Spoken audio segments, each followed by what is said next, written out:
It was easy to just pop on and reply to this with a video rather than typing it out, just because it would have taken far too long.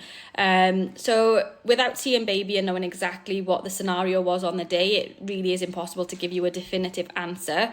But the first things that I would really question is, number one, have you had some formal training just to see how babes work and the flow of how a newborn session generally would work, because a lot of new beginners will just jump into it and give it a go, which I really wouldn't advise doing. So firstly, if you haven't had any training, I would go ahead and get that booked as soon as possible. Secondly, a lot of new newborn photographers won't have prep guidelines in place for their clients. So that's definitely something that I would really advise putting together.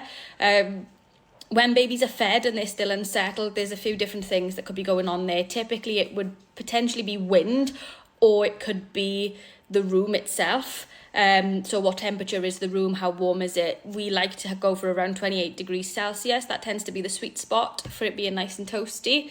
And then things like, how are you handling the baby? How gentle are you with the baby?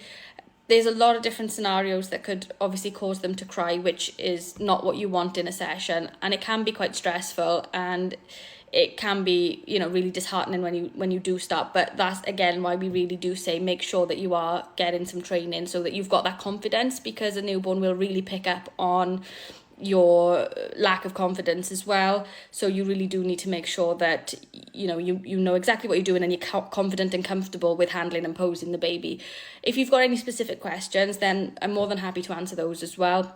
If it's technical or photography related, Jordan will answer them. If it's anything sort of newborn or posing related, then I'll pop on and answer them. I hope that helps a little bit. I know it's not an exact answer, but again, like I said, it's impossible without having been a fly on the wall on the day.